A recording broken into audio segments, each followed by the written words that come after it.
Inicia a gravação. Gravação iniciada. Bom, senhores, nós estamos retornando na pauta do dia 15 de outubro de 2020, a sessão da manhã. Tivemos um problema de transmissão, mas ele já foi resolvido. Quem estava com a palavra que ia votar é eu, nós estamos analisando o processo, é o item 82 da pauta. Todos já tinham votado, tá certo? Só faltava eu votar. Nós já temos 4 votos acompanhando a relatora e nós tínhamos 3 divergências, o doutor Neudson, Alain e o doutor Efigênio, que estão votando-se de negar provimento. É uma questão interessante, eu tive bastante dúvida, está entendendo? Acho interessantíssima a tese da doutora Gisele, mas eu realmente, lendo o artigo 112 do CTN, quando ele dá a interpretação mais favorável, eu não consegui enquadrar esse caso, está entendendo? Não acho que é um caso de interpretação literal, porque interpretação literal é suspensão e exclusão do crédito tributário, não é um caso, não é um caso de outorga de isenção, nem dispensa de cumprimento de obrigações acessórias, tá certo? Então, o CTN ele é silente nesse caso, então, infelizmente, eu tenho que cumprir o que está na legislação. Então, eu acompanho a divergência. Agora, como o crédito tributário, o processo envolve crédito tributário, não é isso? É multa, vai ter aplicação do artigo 19E. Então, gente, eu anotei já o seguinte resultado. Por determinação do artigo 19E da Lei 10.522 de 2002, acrescido pelo artigo 28 da Lei 13.988 de 2020, em face do empate do julgamento, dar provimento parcial ao recurso voluntário. Inciso os conselheiros Neudson, Alain, Efigênio e Ricardo, que lhe negaram o provimento, ok? Então ficou dessa forma, tá certo? Presidente, eu gostaria de fazer declaração de voto, no caso. Certo. O conselheiro Neudson manifestou interesse de apresentar declaração de voto. Ok? Vamos para o próximo item da pauta. É o item 83, o processo é o 10.920.002.525.2005.16, Fundição Hidro Limitada. A relatora também é a doutora Gisele, a quem eu já passo a palavra. Momento, presidente, estou abrindo aqui, que eu fiquei completamente congelada e saiu aqui. Por consequência. O André também. Então, tá bem complicado isso. É a fundição Ícaro, né? Perfeito, presidente. Item 83, correto? Correto. Então, vamos lá. Mas o André tá fora. Ai, perdão. Ricardo, você tá aí, Ricardo? Acho que o Ricardo tá fora também. Tô sim, não, eu tô ouvindo vocês. Eu tô ouvindo vocês. Ah, tá certo. Saíram 2 conselheiros da sala, né? Foi o Jefferson e o André. Então, eu pedi ao doutor Gisele que aguarde um minuto para ver se eles retornam, né? Porque... Presidente, nesse ínterim, uma pergunta de ordem prática. Existe orçamento extraordinário, que é o nosso caso que a gente está vivenciando aqui no CAF, dada a pandemia. Então, ainda que realmente haja alguma dificuldade para essa questão da plataforma, será que não é o caso da gente reportar oficialmente para que realmente seja provocado isso? Vou reportar, pode deixar, eu vou reportar. Já, eu peço desculpas de intervir, mas eu acho importante porque realmente eu congelei de uma maneira, fiquei até nervosa, porque a gente está relatando... Eu vou reportar, mas eu não estou vendo que em nenhum momento houve um prejuízo no julgamento. Nós estamos tentando ser mais moroso para a gente, mas eu vou reportar isso. Eu queria agora que a gente retornasse para a senhora apresentar o processo, que é o item 83 da pauta, já que os conselheiros estão presentes. Seguindo. Então, é auto de infração para cobrança também de multa nesse montante por atraso na entrega de DCTF, tá?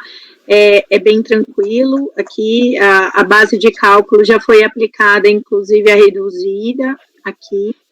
Então, inconformada, exige a contribuinte impugna, dizendo que deve processo administrativo ser suspenso, tendo em vista a concomitância de ação judicial acerca de débitos lançados no auto de infração, objeto de denúncia espontânea.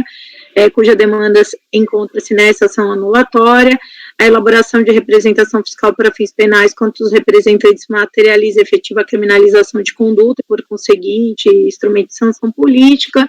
No mérito, a multa constante do auto de infração teria caráter confiscatório, deve ser afastada a aplicação de juros com base na taxa Selic, e verifica-se em concreto a ocorrência de bis in idem na medida que foram aplicados multa de mora e juros de mora concomitante. Bom, aqui a DRJ julgou improcedente, né, nesses termos, afastando a questão da inconstitucionalidade, obrigação, né, o descumprimento de obrigação acessória de forma tempestiva. A recorrente apresenta recurso voluntário, ela reitera as razões apresentadas e preliminarmente que o recurso seja recebido e processado a fim de que seja declarado suspensão, que a gente já sabe, reconhecida a impossibilidade de ajuizamento de demanda criminal, seja eliminada e reduzida a multa por ausência de má-fé ou lesão ao fisco, seja ainda afastada a incidência da Selic, com a rima na disposição 308, seja agregado o efeito suspensivo ao recurso. Bom, passo ao voto, ok, presidente? O recurso é tempestivo e cumpre os demais requisitos, dele toma conhecimento, passo a apreciar. Conforme exposto no relatório, a exigência em questão refere-se à multa decorrente de atraso na apresentação de DCTF. De acordo com o próprio auto de infração, a multa cabível foi reduzida em 50% em virtude da entrega espontânea da declaração. Então, assim, questões preliminares, né, aqui, inicialmente, do artigo 151, combinado com 33, ela está amparada por causa suspensiva. De outra parte, em que pese não seja objeto do presente processo, cabe registrar que nos termos do tal só vai ser encaminhada com a conclusão. Quanto ao pleito da hora recorrente relativo ao reconhecimento da prejudicialidade decorrente da concomitância, foram assistivas as razões de decidir constantes do voto condutor da decisão de piso. Então, pelo que se depreende da petição, o interessado está pleiteando tal, na Justiça Federal, como sendo indevida a cobrança de multa de mora e juros relativamente a débitos espontaneamente confessados. Observe-se assim que a matéria discutida no referido processo judicial refere-se às penalidades aplicáveis pela inobservância concernente à obrigação principal, enquanto que no presente processo a questão cinge-se à penalidade aplicável pela inobservância concernente à obrigação acessória, já vista que no presente auto não há exigência de multa de mora nem juros de mora, mas apenas da multa por atraso na entrega de DCTF. Registre-se ainda que a entrega de DCTF é uma obrigação, enfim. Bom, por fim, registre-se que não há qualquer nulidade formal na lavatura do auto, nem violação ao 10.59.142. Quanto ao alegado caráter confiscatório, aplicação, né, da súmula CARF número 2, e, de outra parte, como não há exigência de multa de mora e nem de juros de mora, mostra-se descabida a contestação da cobrança de Selic, bem como a questão levantada no sentido de ser ilegal a ocorrência de bis in idem pela dupla incidência, frise-se, aliás, que a multa foi reduzida. Diante do exposto, voto no sentido de conhecer o recurso e no mérito negar-lhe provimento, como voto. Obrigado, doutora Gisele. Senhores, alguma dúvida? Podemos ir com a votação? Acho que vamos votar, né? A questão é mais simples desse processo. Doutor Nelson. Acompanha a relatora. Doutor Alain. Acompanha a relatora, presidente. Doutor Alexandre. Acompanha a relatora, presidente. Doutor Efigênio. Com a relatora, presidente. Doutor Jefferson. Com a relatora, presidente. Doutor André. Também acompanho. Eu também acompanho a relatora e fico a acordo dos membros do colegiado por unanimidade de votos em negar provimento ao recurso voluntário. O próximo item da pauta é o item 84, processo 19647009423-2006-11, Indústria, Comércio e Administração ICAO S.A. A doutora Gisele também é relatora, a quem eu passo a palavra. Obrigada, presidente. Bom, vamos lá. Também é para DECOMP, são vários, relativo a crédito referente de saldo negativo de R, no calendário de 2001, com débitos diversos aí dessas PERDECOMPs. Bom, aqui, encaminhado, eu acho que vale a pena, o relatório está curto e ele tem algumas peculiaridades que eu vou acabar tendo, né, vocês vão ver que eu vou encaminhar meu voto para a resolução, então acho que aqui ele é um pouquinho mais delicado, Tá? Então, encaminhado o respectivo processo à fiscalização, a fim de analisar o crédito constante das PDCOMPs, a autoridade fiscal encarregada informou as folhas tais dos autos ter verificado a compatibilidade entre os dados constantes dos itens da ficha 5A e da ficha 6, os correspondentes itens da contabilidade. Porém, no que diz respeito aos 224, informado no item 13, a título de imposto de renda retido na fonte, informou que o valor de 93 mil declarado em DIF, a título de imposto de renda retido sobre juros sobre capital próprio, pela empresa CIV, essa companhia indústria de vidros, tendo como beneficiária a ICAO, não havia sido recolhido pela fonte pagadora, conforme pesquisa realizada no sistema Sinal 04. Em consequência, o valor do saldo negativo em valor original, apurado na diligência fiscal, foi reduzido no mesmo montante, passando a ser considerado o valor de 130 mil. Portanto, a controvérsia aqui nesse processo gira em torno desta retenção, supostamente não encontrada, esse recolhimento pela fonte pagadora, e aí todo o processo vai desenrolando nesse sentido. Só que o contribuinte, ele traz os informes de rendimento, ele traz da parte dele, né, da hora recorrente, ela traz a documentação encaminhada por essa empresa aqui denominada CIV.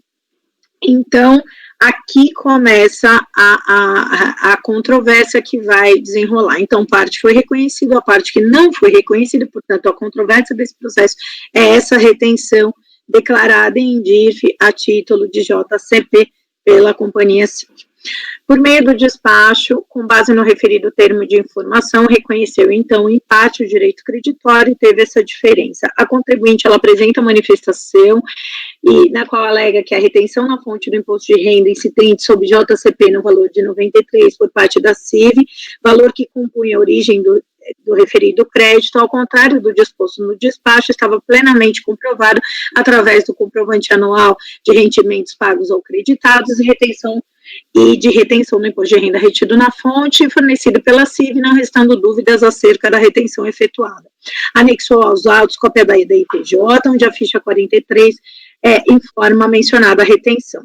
A DRJ, por sua vez, julgou improcedente a manifestação de conformidade, dizendo que o imposto de renda retido na fonte não tinha sido recolhido, né, então, face à ausência de certeza e liquidez do crédito tributário, ele julgou improcedente a manifestação.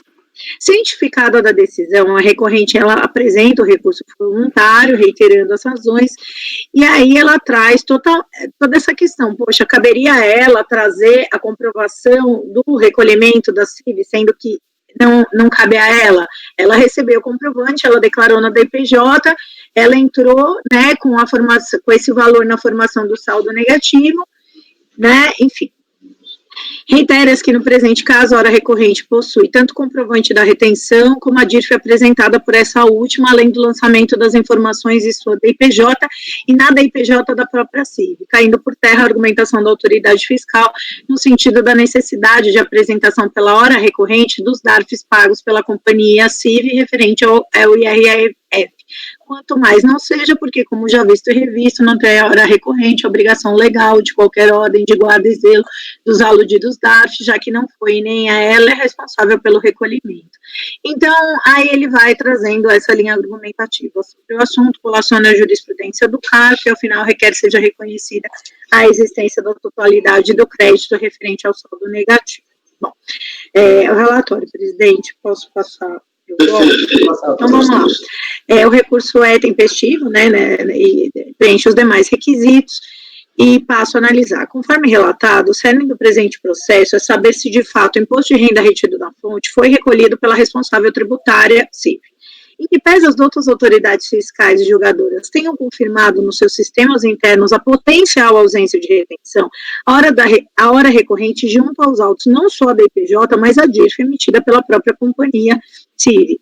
Vejam que, de fato, assiste a razão à hora recorrente ou afirmar que não tem qualquer sentido cobrar o tributo em questão à hora recorrente, porque os DARFs não teriam sido apresentados ou localizados, pois a lei não atribui à hora recorrente qualquer responsabilidade ou ônus nesse sentido. Em caso, não há dúvida há dúvida fundada por parte do fisco quanto à efetiva retenção, e cabe a ele adotar as diligências necessárias para confirmar sua tese. Não pode simplesmente ignorar a documentação idônea apresentada pela hora recorrente diante da mera alegação de que a contribuinte detinha participação, porque essa é a fundamentação da DRJ. A contribuinte detinha participação de 50% sobre o capital social votante da CIV. Acolher tal argumento não só implica em violar o princípio da entidade, como configura real cerceamento dos direitos de defesa da contribuinte. Nota-se que, mesmo diante da hipótese prevista no parágrafo 4º do artigo 38 da 9784, em que as provas poderão ser recusadas, o normativo dispõe sobre a necessidade de decisão fundamentada por parte da autoridade fiscal. Constam do rol as provas ilícitas, impertinentes, desnecessárias ou protelatórias, incidências que fogem à realidade do presente caso. Diante desse contexto, calcada no princípio da verdade material, considero imprescindível a conversão do feito em diligência para que a douta autoridade preparadora intime a CIV a apresentar esclarecimentos quanto à efetiva retenção na fonte do valor de 93 e os respectivos comprovantes de pagamento. Após a conclusão da diligência, a autoridade preparadora deve, da ciência recorrente, que assim se desejar, se manifeste. Então, é como voto. Então, o que me incomodou aqui foi justamente, olha, como ela detém 50%, tá de má fé, o que elas estão apresentando as DIPJ, ela está apresentando a DIPJ, está apresentando a DIRF, mas afinal eu não vejo no meu sistema isso. Então eu tenho duas verdades. Então, para esclarecer, eu acho que nada melhor do que intimar quem mandou a DIRF e que está dando causa à situação, independente da outra ter ou não participação, são empresas independentes, então eu considero isso mais adequado. Ok, doutora Gisele, deixa eu entender bem. No caso, existe uma DIF, mas as empresas, elas são coligadas, ou são controladas, não sei o que, elas são vinculadas, as duas empresas, porque uma tem relação com a outra. Ali colocou nessa declaração a retenção na fonte, aí foi que o fisco viu, olha, mas não existe pagamento dessa retenção na fonte. Ela não localizou. Não existe. Porque é raro não ter um pagamento. São situações muito excepcionais em que o pagamento não é localizado, Porque isso é feito até pela rede bancária, Hoje em dia, a rede bancária passa o registro para a Receita, é caso de problema com a rede bancária, mas é um caso de exceção, Mas, normalmente, quando a situação dessa, o contribuinte traz o DARF, a gente tem como fazer auditoria de rede bancária. Porque é 2001, presidente? Não é hoje. Não, eu sei, mas naquela época já existia... Isso já era o sistemático, era isso. Quando eu entrei na Receita em 85, é que os DARFs, a gente recebeu, eu cheguei a trabalhar na arrecadação, a gente recebia todo mês os DARFs da rede bancária, a gente ia conferir. Eu acho que foi 89, 90, eles fizeram automação bancária, Então a rede bancária já passa feita para a Receita. Bom, mas então nós estamos na seguinte realidade. Há uma DIF de uma empresa ligada a ela, está entendendo? Dizendo que foi feita uma retenção de determinado valor, só que esse pagamento não foi feito, tá certo? Então, o que a gente pode buscar na outra empresa? Isso aqui é uma decomp, Na decisão da DRJ, eles não aceitou porque não tinha comprovado essa retenção, A DRJ, ela seguiu, a análise da própria DRF, de que não tinha localizado, e ela não intima, enfim, não intima a responsável, que é a CIV. E ela simplesmente acolhe, a não localização e ainda defende que, como a CIV tinha, fazia parte, na verdade, a hora recorrente tinha 50% da participação da CIV, ela deveria saber. Então, assim, fica uma coisa um pouco complicada. Então, eu acho que o fundamento da RJ não ajudou, na medida que não importa que tenha 50%, você tem que intimar a outra a apresentar o comprovante, se a gente tem uma fundada dúvida diante da DIRF. Porque, assim, presidente, fica muito difícil eu simplesmente desconsiderar a DIRF apresentada, da IPJ. Eu não me sinto confortável com isso. Ainda que a CIV venha e não junte, beleza, mas a gente tem aqui no processo a resolução, ela foi intimada, não apresentou, e aí acabou a situação. Entendi. Vou passar a palavra ao doutor Neudes, que pediu a palavra, é isso? Eu acho que a gente tem que fazer a distinção entre retenção e recolhimento, certo? eu acho que não há dúvida sobre a retenção. Então, o que é retenção? A CIV tinha que pagar a JCP no valor X, sei lá, 100, certo? Não pagou 100, reteve 15 e pagou 85. Isso é retenção. Agora, ele reteve os 15 para quê? Porque ele tem que recolher ao erário, certo? Então, aí é que vem a história do DAF. Quando ele vai recolher, tem um DAF correspondente ao recolhimento, certo? Só me engano, posso estar errado, mas assim, para o contribuinte aproveitar o fonte de JCP, basta que tenha havido a retenção. Não é necessário comprovar o recolhimento por parte de quem fez o pagamento. Né? Acho que nessa linha. Né? Então, eu acho que o fundamento da DRJ para negar não se sustenta. Certo? Você vai dizer, não, mas como tem 50%, então tem um conluio aí para gerar um crédito, certo? Para o contribuinte aqui. Bom, essa possibilidade, que é uma hipótese levantada, ela não é suficiente para obstar o direito do contribuinte, certo? Se a DRF, ao analisar a DECOMP, vislumbrou isso daí, ela teria que ter estourado um procedimento, chamado o contribuinte ou outro contribuinte, talvez até feito um lançamento tributário para quem fez o pagamento, que seria a medida correta.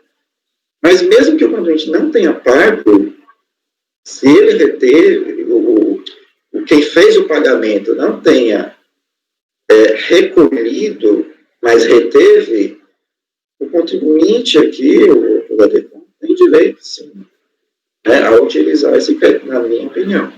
E fica a obrigação com o outro lá que fez o pagamento. Ele vai ter que pagar. Eu fiquei pensando nisso, Neudson, mas é que me deixou tão, assim, eu entendo, eu quase julguei diretamente para dar provimento, mas eu fui e voltei 2 vezes, eu tenho até a outra minuta, mas assim, me incomodou tanto essa verificação, eu nunca tive nenhum caso em que a DRF verificou previamente lá na outra ponta.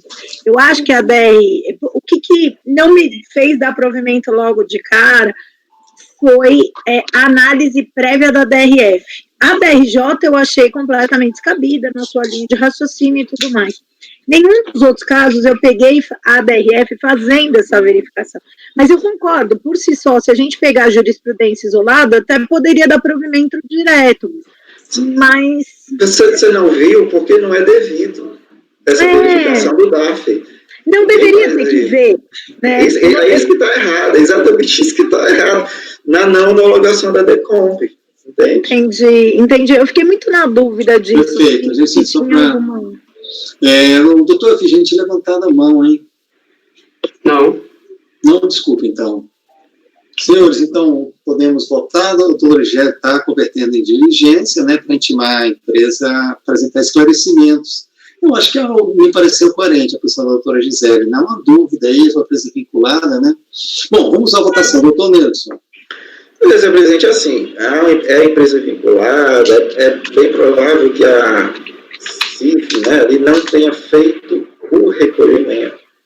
Mas eu entendo que mesmo que ela não tenha feito o recolhimento, o contribuinte aqui tem direito ao crédito, porque houve a retenção, e é o que a lei exige, a retenção, certo? Então, eu creio que a diligência aqui, ela não, pelo menos para mim, ela não vai ter nenhuma utilidade, porque mesmo que time o pessoa jurídica que fez o pagamento, e mesmo que ela diga assim, não, eu não recolhi, eu retive, mas não recolhi. Mesmo que ela diga isso, aqui na decisão dessa DECOMP, eu voto por homologar, porque houve a retenção, então o contribuinte tem direito a esse crédito. Esse é o fisco que vai lá exigir do outro que deveria ter recolhido e não recolhido, apesar de ter retido. Inclusive, cabe até uma representação fiscal lá. Né? a minha opinião. Bom, então já tem voto, doutora Gisele, tá certo? Então, Não, é que eu queria retificar meu voto, presidente. Eu entendi a colocação do Neilton. E, assim, foi uma coisa, como eu disse, foi um ponto de dúvida, do qual eu tenho, inclusive, o outro voto. Então, assim, se em prol da colegialidade todos acharem razoável, e né, não razoável a diligência, em detrimento do dar provimento, eu daria, porque eu entendo o que o Neilton está colocando. Eu fiquei muito em dúvida, porque, no fundo, eu nunca tinha presenciado eles fazerem isso aqui. Me causou estranheza. É claro que é uma dúvida fundada, mas eu entendo o que o Neilton fala. Ele fala, Gisele, você não precisa dessa certeza. A retenção aconteceu. Então, assim, pessoalmente falando, presidente, eu vou dar provimento, sim. Eu concordo, o Neilton tem razão nas colocações dele. Eu acho que e não é por nada, não, é porque realmente eu acho que foi um ponto de dúvida e agora eu acho que as colocações do Neilton sanaram a minha dúvida. Perfeito, doutor Gisele. Então, retificando o voto da doutora Gisele no sentido de dar provimento a recurso voluntário, dentro da linha de que não é obrigatório que a pessoa que sofreu a retenção comprove o recolhimento da outra empresa, né? Certo? Bom, o doutor Neilton acompanhou a relatora, então, vamos ao próximo a votar, vai ser o doutor Alain. Presidente, na mesma linha, eu também acho desnecessário essa verificação aí que deu causa à glosa, né, na verificação do crédito. Com o seguinte, também vejo que a diligência pode ser dispensada e bem na linha da intervenção feita pelo conselheiro Neilton. E, por essa razão, eu acompanho o voto ajustado da relatora. Perfeito. Depois do doutor Alain, doutor Alexandre. Eu também acompanho a relatora. Doutor Alexandre, doutor Efigênio. Presidente, é exatamente a linha que o Neilton colocou, porque é o seguinte, eu estaria colocando um ônus no contribuinte que ele não tem condições de verificar se o outro vai recolher ou não. Ele vai provar que foi retido. Agora, qual o poder que ele tem sobre o terceiro? Nenhum. Nesse caso, é a dívida, ele comprovou. Então, eu acompanho. Perfeito. Doutor Jefferson. Acompanho a relatora, presidente. Doutor André. Também acompanho a relatora, presidente, com as modificações, né? Perfeito. Bom, senhores, eu concordo em parte no seguinte entendimento, que quem sofreu a retenção não tem a obrigação de pagar, de comprovar o pagamento da empresa que foi a fonte pagadora, mas há um dado aí para mim que me incomodou bastante. A outra empresa é uma empresa ligada, então pode ser simplesmente ter sido responsabilidade dela, tá entendendo?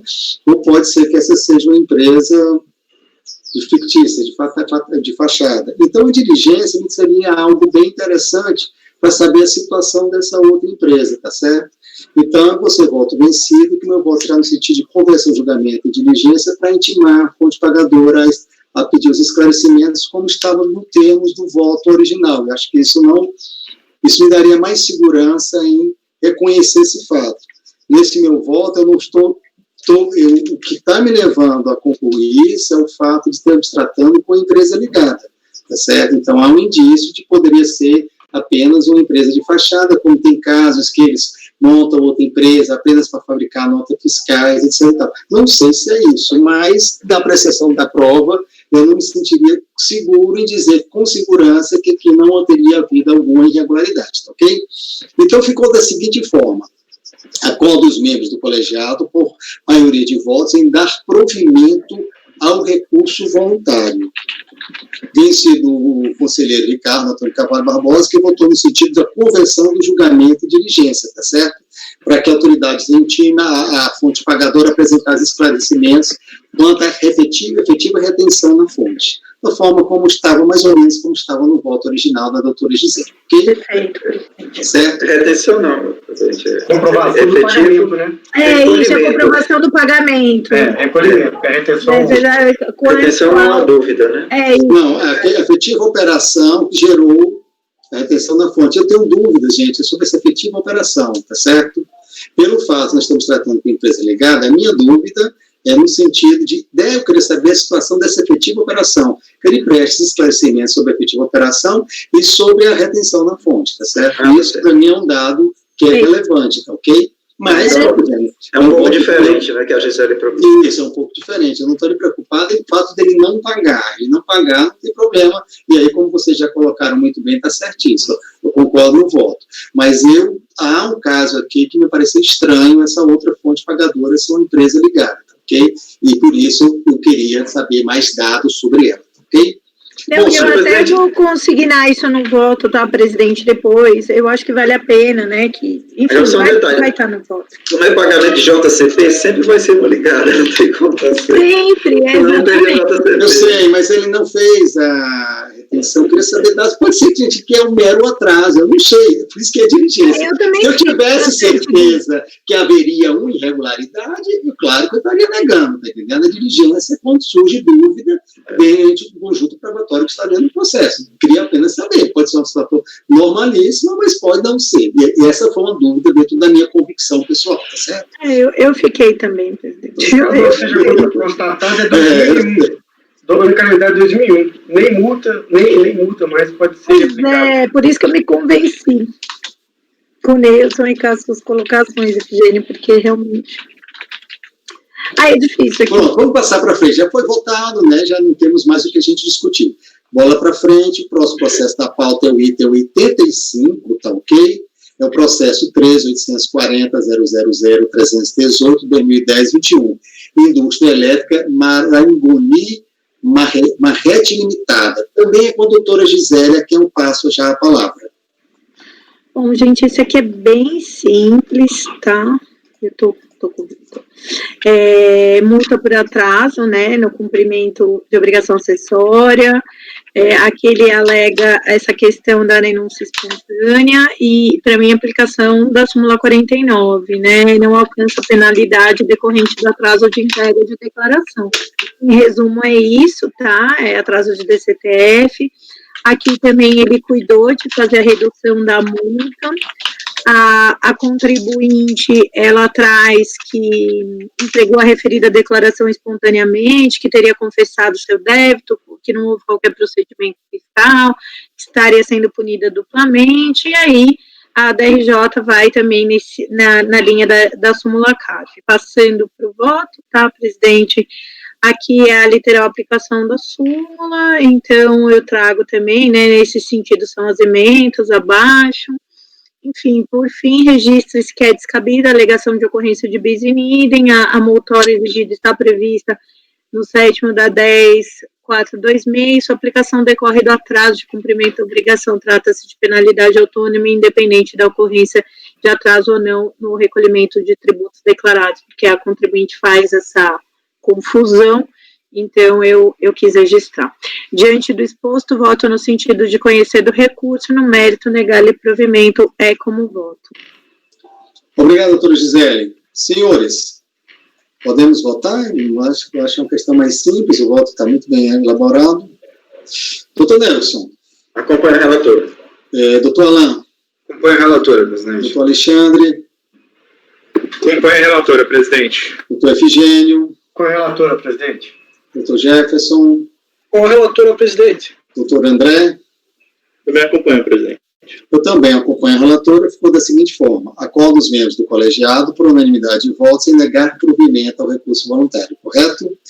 O próximo item da pauta é o item 86, o processo 13.603.002.298/2009-91. Também do contribuinte Magotex, né, Magotex Brasil Limitada. A relatora também é a doutora Gisélia, a quem eu passo a palavra. Vamos lá. Aqui também é lançamento para cobrança de multa decorrente de atraso de entrega de DCTF.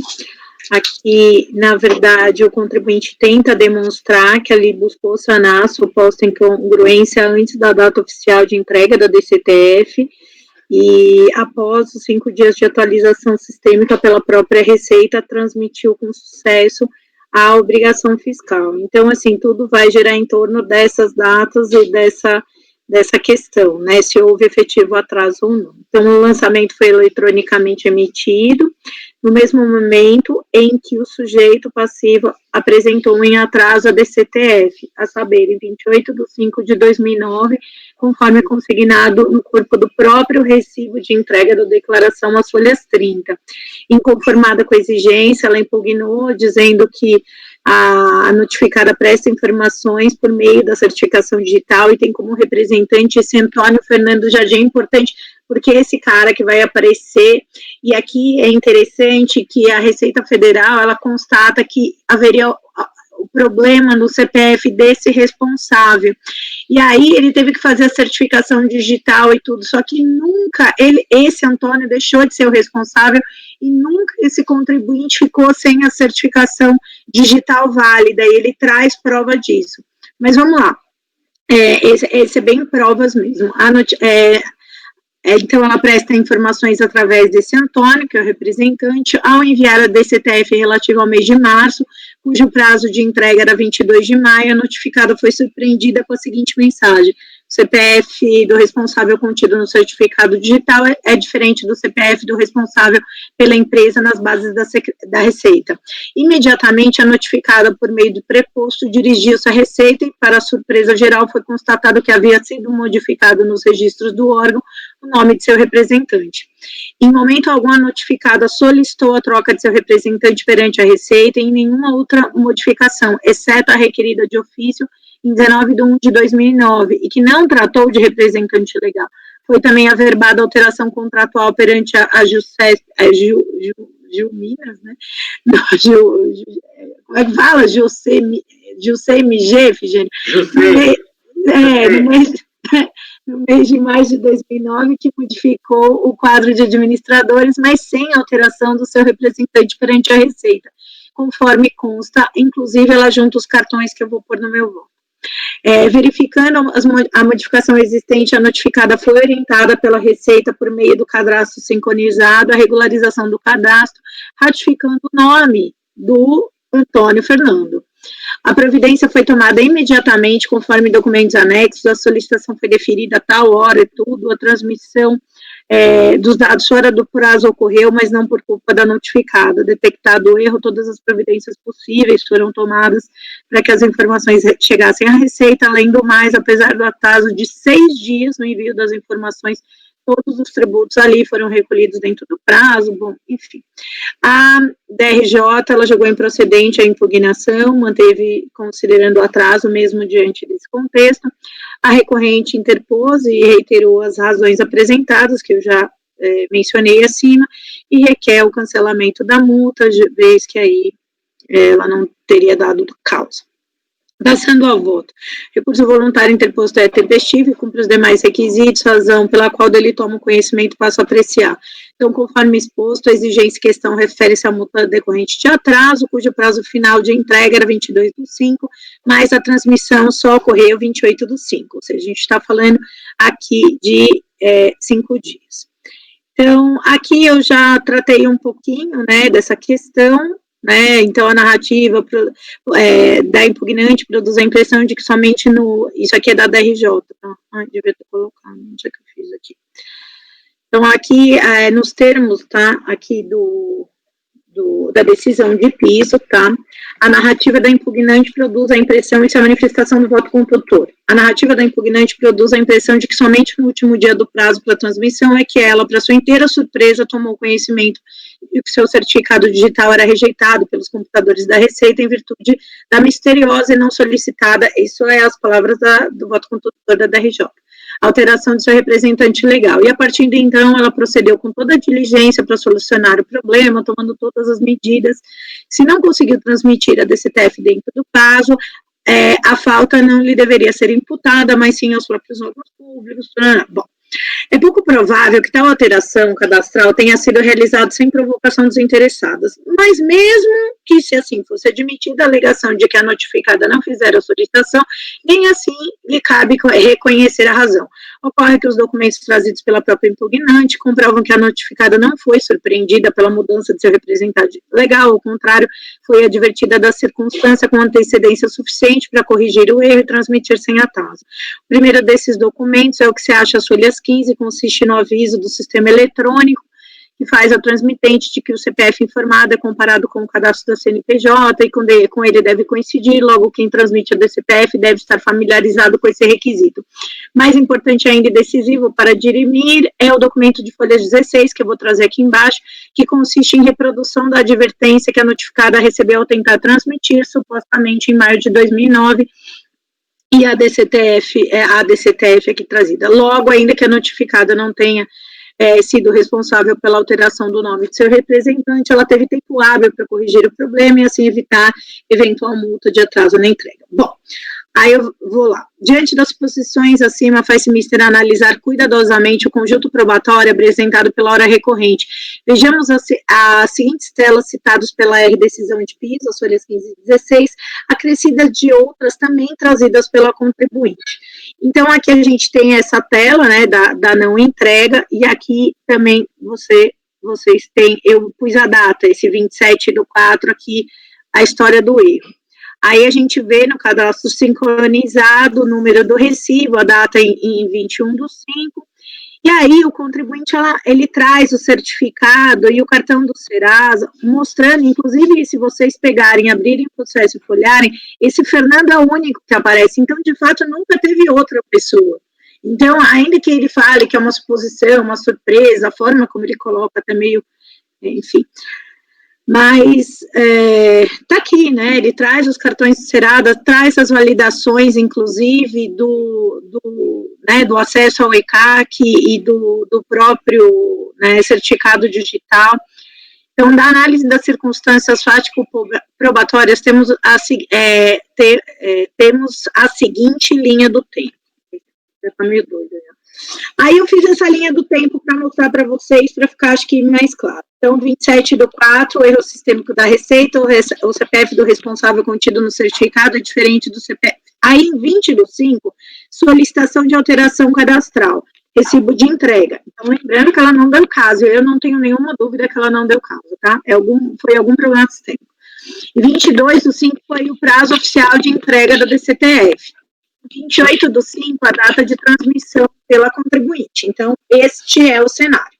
Em que pese haja sinalização documental no sentido de que a hora recorrente teve ciência do erro sistêmico em 27/4, é certo que antes do prazo final para a entrega da DCTF, ela buscou solicitar a alteração cadastral para a qual claramente não deu causa.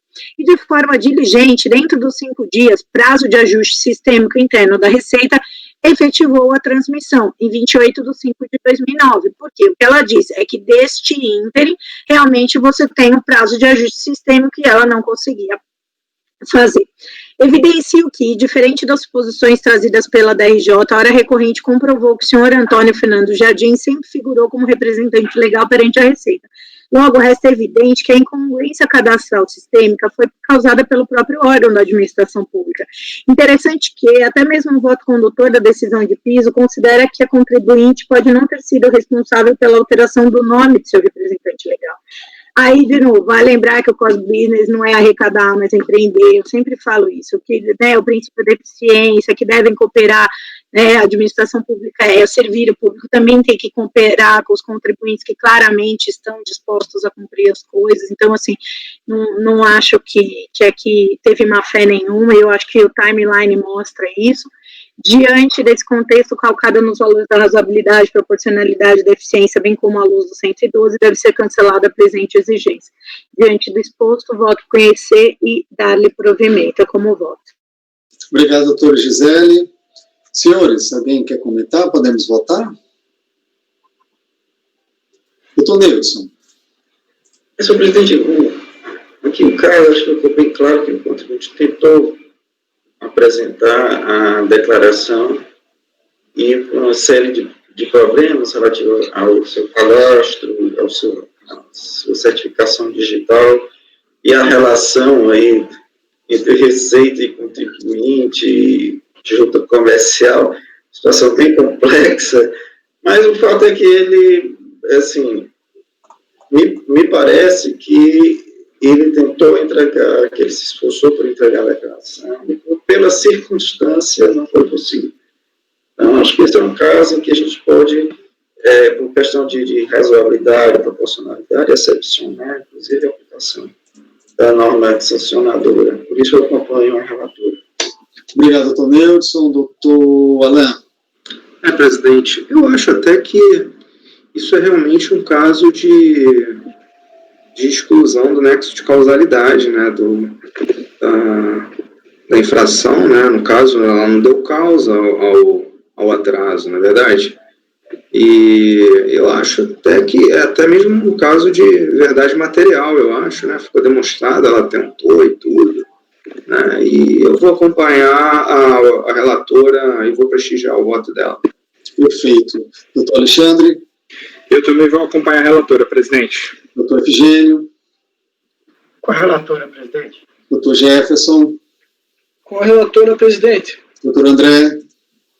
Com a relatora, presidente. Eu também vou acompanhar a relatora, não há dúvida, a doutora Gisele fez um voto bem didático, né, está bem fundamentado, está muito bom o voto dela e demonstrou interesse, né, de cumprir a obrigação no prazo previsto, né, por questões excepcionais. Então, ficou da seguinte forma: acorda os membros do colegiado por unanimidade de votos e dar provimento ao recurso voluntário. O próximo item da pauta é o 87, é o processo 10.830.012.334/2010-97, Purimax Indústria e Comércio Limitada. É da doutora Gisele, a quem eu já passo a palavra. Tá bom?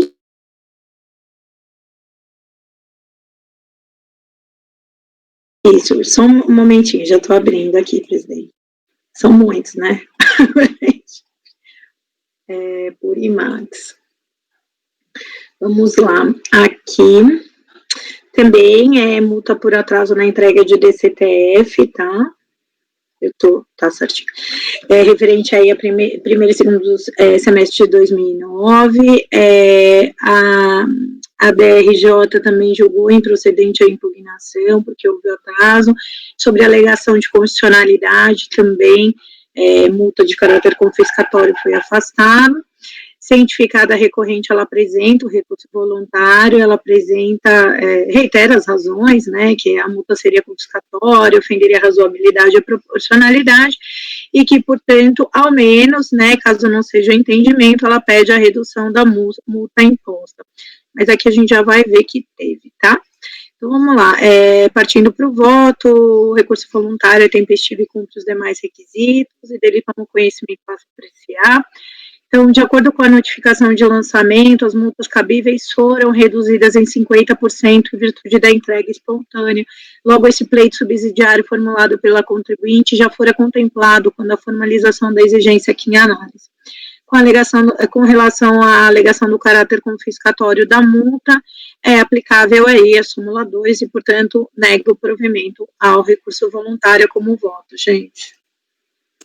Tranquilo, né, pessoal? Acho que a gente pode votar. Né? Assim, quando é esse tema, gente, eu não vou ler o voto inteiro, né? Eu já estou pulando e já vou direto. Fica repetitivo, né? Tá certo? Doutor Nelson. Eu acompanho a relatora, eu só fiquei com uma dúvida. Não tem uma súmula, não, que diz que a multa de ofício é 75%. Não sei, eu fiquei com essa dúvida agora, mas acompanho a relatora. Não, é que ele já aplicou a redução, tá? Essa redução, ela vem no próprio auto. Então, quando ele... Não, entendi. Não, sei que tá aqui. É outra coisa, eu acompanho. Colocação. Doutor Alain. Acompanho, presidente, a relatora. Doutor Alexandre. Também acompanho a relatora, presidente. Doutor Efigênio. Com a relatora, presidente. Doutor Jefferson.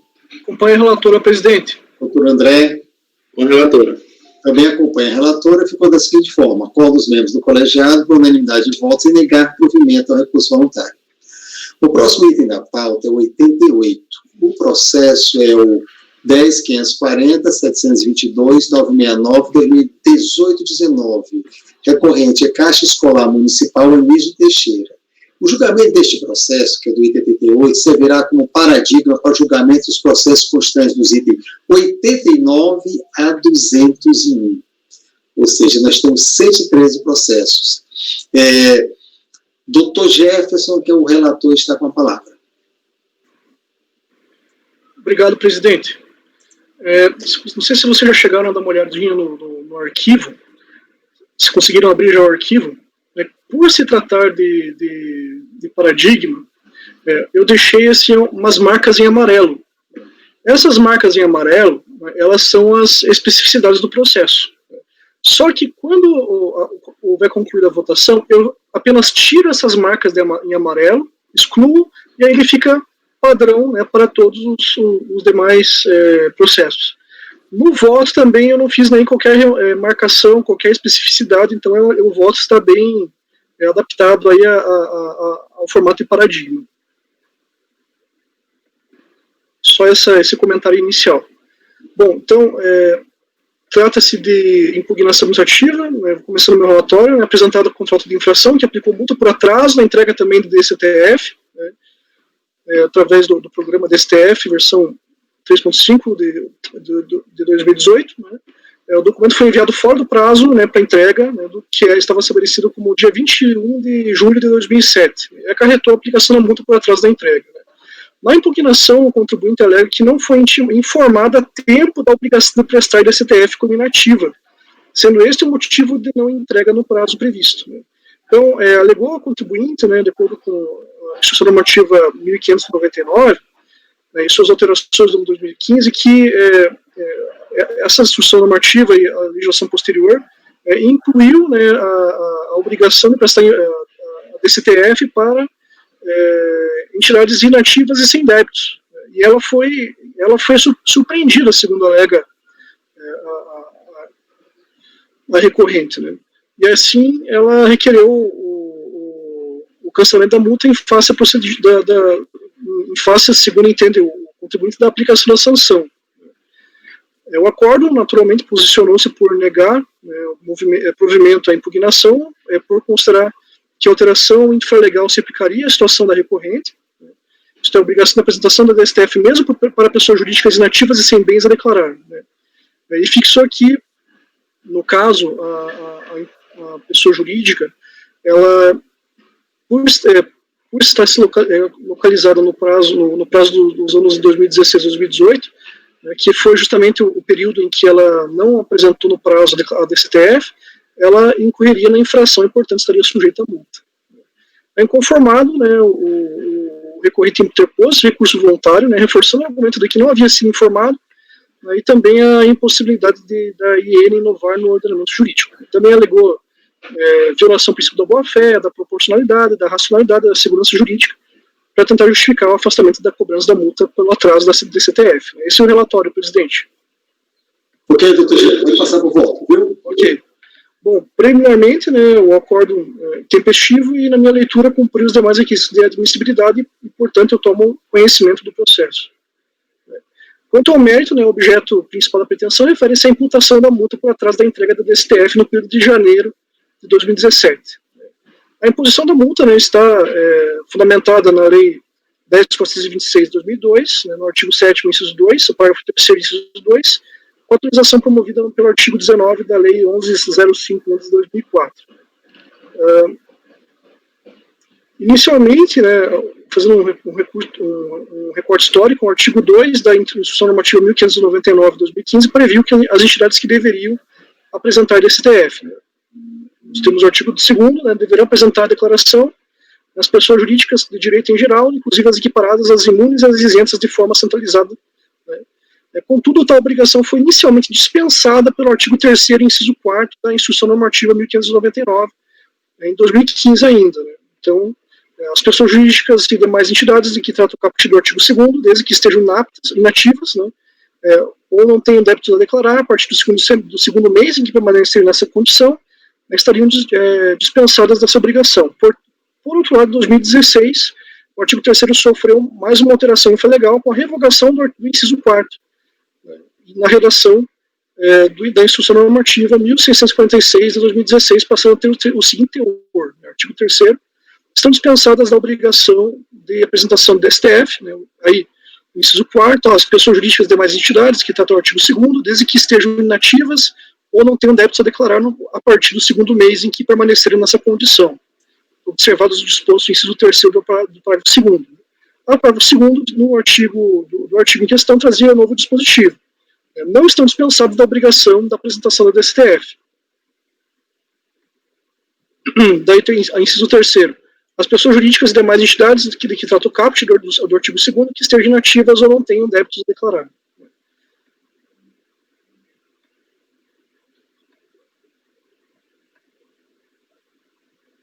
Aí eu pulo aqui, né,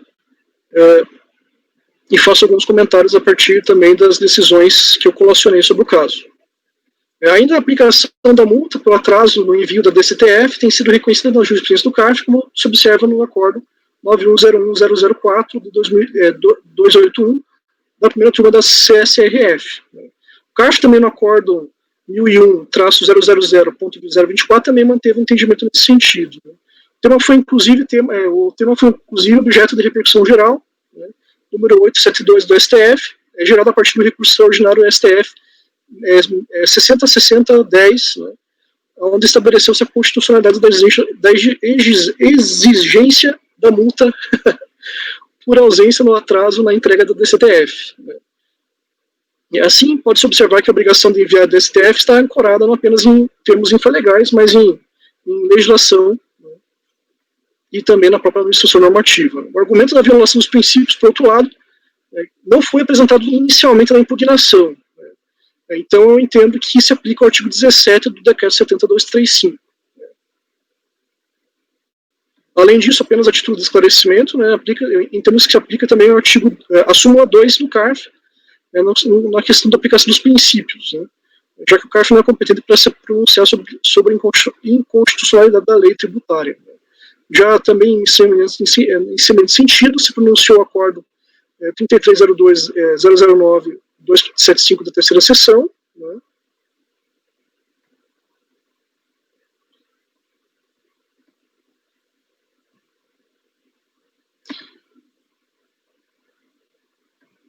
E além disso, né, além dessas questões de afastar também a análise dos princípios, né, com fundamento na súmula 2, né, o equívoco foi cometido pelo próprio contribuinte, né, por alegado desconhecimento da alteração infralegal da Instituição Normativa 1599 de 2015, né, e essa alegada ignorância, na minha leitura, não seria excusável, né, já que não se pode alegar desconhecimento para descumprir o disposto da norma infralegal. Além disso, então, a alegação é difícil, né, de difícil comprovação. E aí também eu faço menção, né, ao artigo 3º da Lei de Introdução às Normas do Direito Brasileiro, né, qual ninguém se excusa de cumprir a lei alegando que não a conhece. Né. Portanto, eu conheço parcialmente o recurso para, no mérito, negar provimento. É como voto, presidente. Obrigado, doutor Gerson. Ficou bem claro. O seu voto ficou parcialmente. A alegação de princípios, ela foi feita apenas no recurso. Ah, tá certo. Você considerou que seria matéria preclusa, então, nesse caso? Sim. Concluiu parcialmente o recurso nesse sentido, né? Tem outro detalhe aqui também, a questão ele não precisar ser intimado da mudança de instituição normativa da própria CTN, né? E o artigo 103, salvo disposição em contrário, entra em vigor os atos administrativos na data da sua publicação, né? Então, seria mais um reforço, mas também o artigo 3º da linha que você citou está perfeito. Colegas, alguém deseja fazer algum comentário? Posso passar para a votação? E, Jefferson, só no primeiro parágrafo do voto, como o conhecimento é parcial, talvez seja interessante destacar lá que você não está tomando conhecimento total do recurso.